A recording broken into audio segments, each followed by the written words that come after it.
Jamey Chadwell wasted little time getting this Liberty Flames team to win football games and to take over Conference USA. And as we head into 2024, I don't see any reason why they're going to slow down. Today, we take a deep dive into the Liberty Flames and take a look at what should we expect for this team in 2024. Before we do that, though, make sure you subscribe to the channel, like the video, share the video. It goes a long way in supporting the channel. It helps this deep dive series grow. And we are going to dive into Liberty to see why they should dominate once again. And everything starts with Jamey Chadwell. Jamey Chadwell knows what he's doing from his time at Coastal Carolina and now with Liberty. His unique offense is really what helps him stand apart. But also now you're in a conference where you can absolutely dominate. And so far, Liberty has done exactly that. An undefeated regular season. And obviously the bowl game was disappointing, but this is a team that expects to win Conference USA again. And when you look at the talent they have coming back, you feel pretty good about that. You also feel pretty good about the coaching staff that they have. Now, Willie Corn and Newland Isaac are back to help call the offense. Chadwell obviously is the mastermind behind it, but you have a lot of brilliant minds on offense. Skylar McGee has to get certain aspects of the defense better than it was last year, but this is still a defense that was decent at times and also has plenty of talent coming back. So it'll be a group that continues to score points, especially with the talent that I should say the schedule that they face. And that's going to be interesting to see how they replicate their success and who's going to be their biggest uh, problem.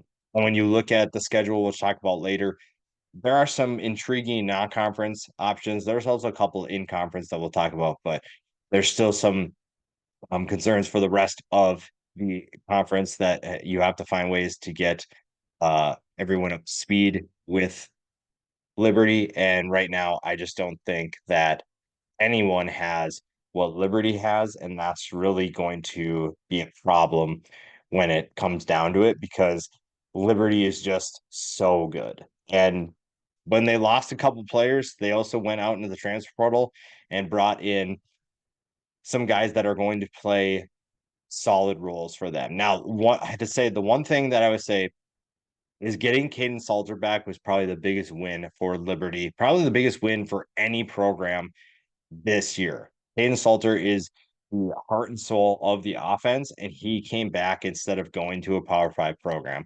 I think he had plenty of options and liked his situation, and now he's coming back to win again. So even though he's not on this list, that was probably the biggest win for them is getting him to stay. Taylor Jackson comes in from ECU. He will play a role in the defense. DJ Gath from North Carolina, as well as John Paul Flores from Louisville. Those would be two guys that figure into the offensive line rotation. Ryan Berger comes in to back up Caden Salter, so that was an interesting addition.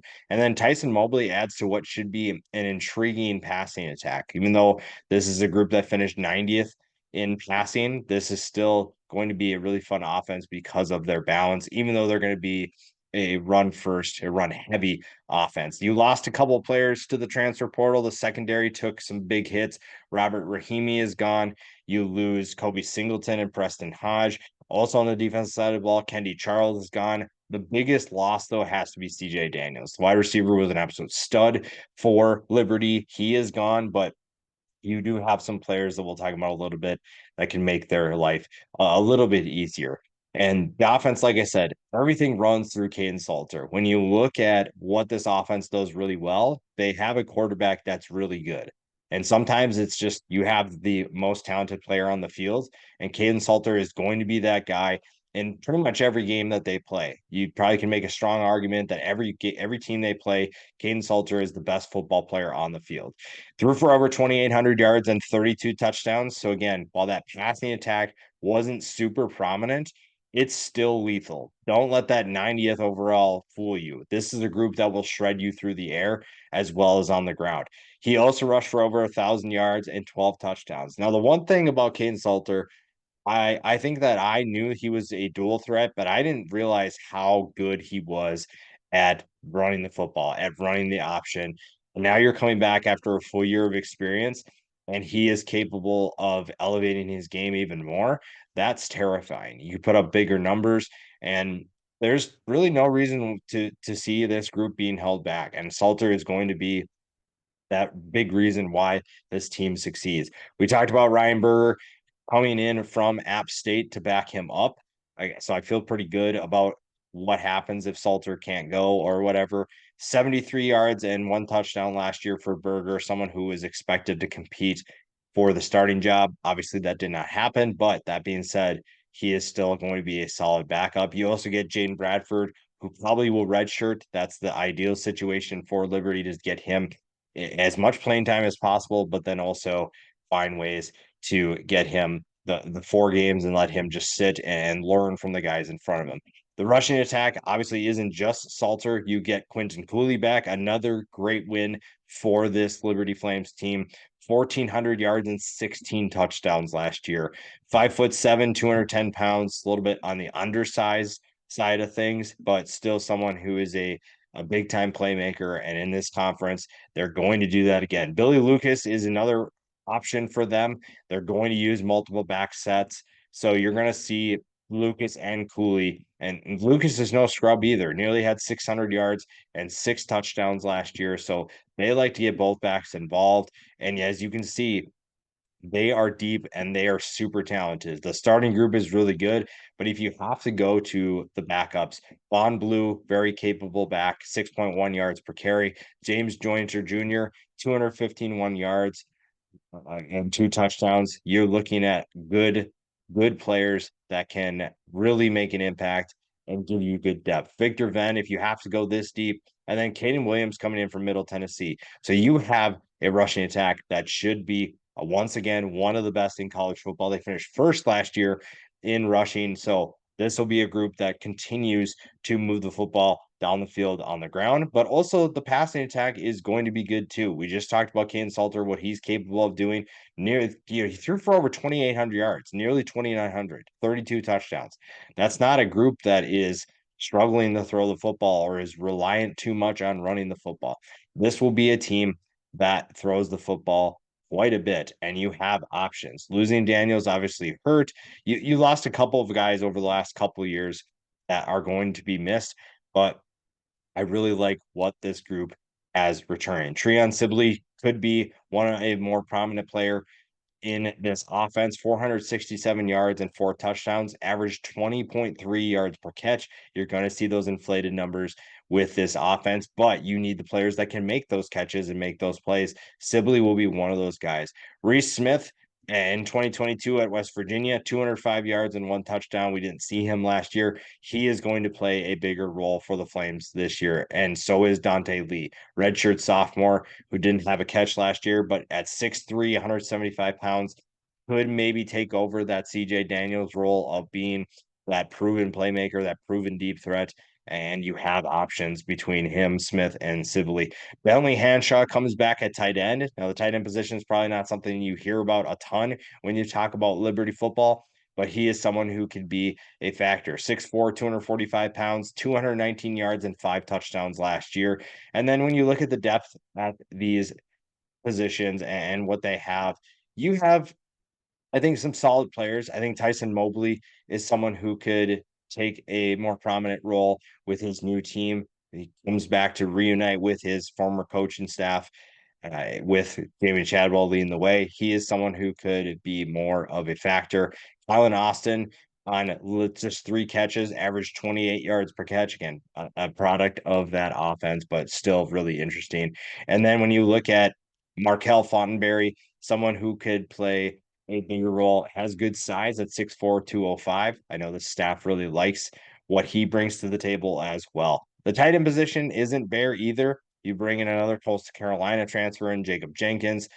Bo Burklow could be a redshirt freshman that could play a bigger role. Austin Henderson returns 87 yards and 3 touchdowns to this offense as well. So the passing attack is not bare. The passing attack is not going to be hurting.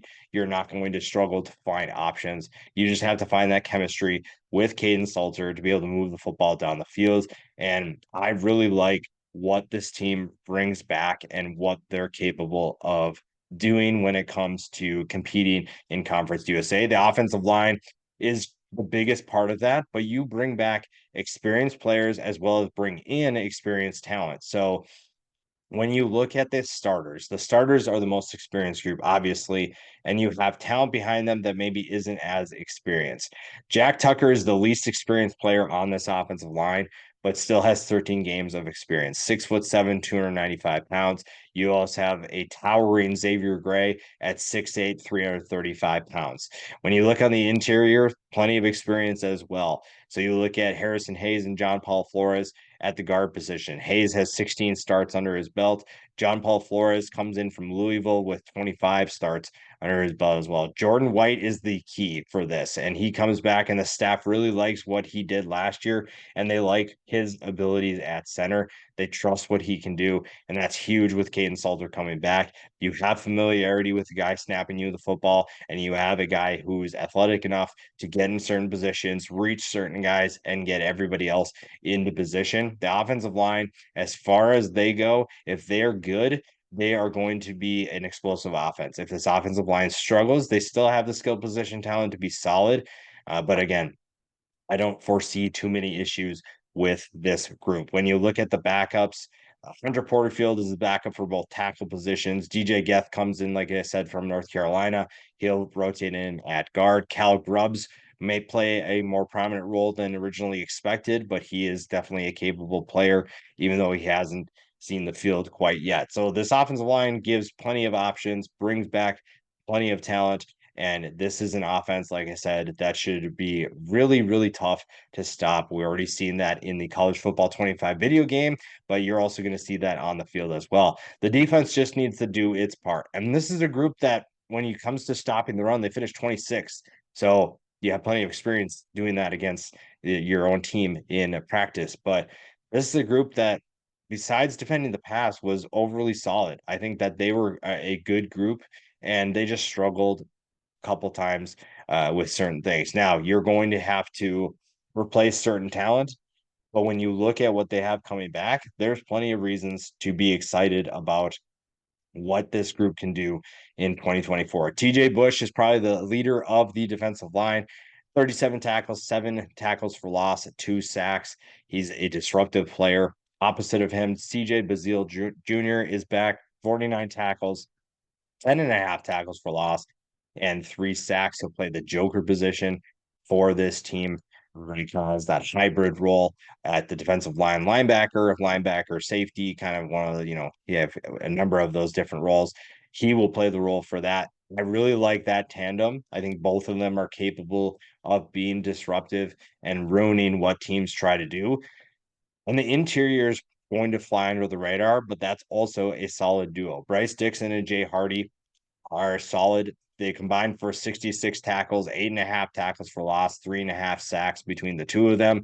So you like what you have coming back for this defensive line. And that's going to be huge because, again, just as much as the offensive line is important for this offense, the defensive line is equally as important for this defense. And especially for a group that needs to get better defending pass, part of that is on the defensive line. Getting to the quarterback is going to be a key point to get your team where you need to be to have the success that you need.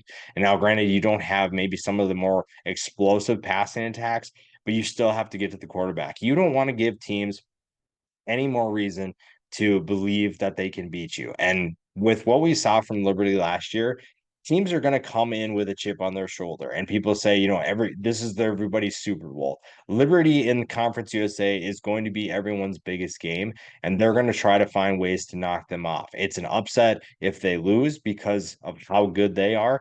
And part of that is putting together a defense that can be a more explosive, a more disruptive defense, and you have to find ways to get guys in position to help each other out. And the defensive line is going to play a role in that. Now, behind these guys, you have some experience that's intriguing. A guy like Gray Carroll comes back after a solid year. Chris Bodie is going to be another one on the interior. Eli Hall's a redshirt sophomore who they really like. Brenton Williams could be someone on the edge that will be really interesting. The Auburn transfer is already making some noise with this program. Bryson Jennings is another guy that could figure into that rotation as well. So you have good depth, you have plenty of talent at the starting positions. It's just a matter of, can you get to the quarterback? Can you be disruptive, get to the ball carrier, and help out the guys behind you? Now, the guys behind you in this case are still solid. Taylor Jackson comes in from ECU, a defense that struggled quite a bit last year, but also had certain talented players that made it pretty bearable at times. Taylor Jackson was one of them. 52 tackles, 4.5 tackles for loss. He is someone who knows how to get to the football, and now he'll get a chance to play in a defense that is going to get him in better positions. Jerome Jolly Jr. is also another one that will be, he's coming back after 55 tackles, 4 tackles for loss, 2 interceptions for him as well. So you have 2 starters that are going to be solid for them. You lost a couple players here at this position that needed to be replaced. So guys like Jackson and Jolly, as well as Joseph Carter and another Coastal Carolina transfer in Jamar Brown, those guys will play roles as well. So that will be interesting to watch. Another guy to keep an eye on, Aiden Vaughn, the Wisconsin transfer. A lot of people are high on him. This coaching staff likes what he is capable of doing. So that's a group that could be even better than they were last year. And again, if this group as a whole can find ways to be more consistent and do better against the pass, I think that the front group plays a little bit of a role in that, and that's what's going to dictate how successful this group as a whole is. Now, the secondary obviously deserves to be talked about because we talked about the 3 players earlier that depart, but I also like what they have returning. They have plenty of guys that are back and guys that took on bigger roles last year for various reasons. Brylan Green is one of those guys. 5 interceptions last year. He is someone who took on a more prominent role in the defense and will be a leader of this secondary in 2024. He is someone who is a proven playmaker and someone who is very capable of getting to the football and getting the ball back to his offense. So that is going to be huge, especially with an offense that can put up points. If you do your job, get the ball back to your offense, you are going to be very successful. And Liberty, like I said, trying to keep everyone away from them, getting turnovers is going to be a key for that. Dexter Ricks, a little bit more inexperience at corner, as well as a Marion Williams. Those are guys who will be tested quite a bit and guys who are expected to step up and play better than they did last year. And again, this group finished 119th against the pass.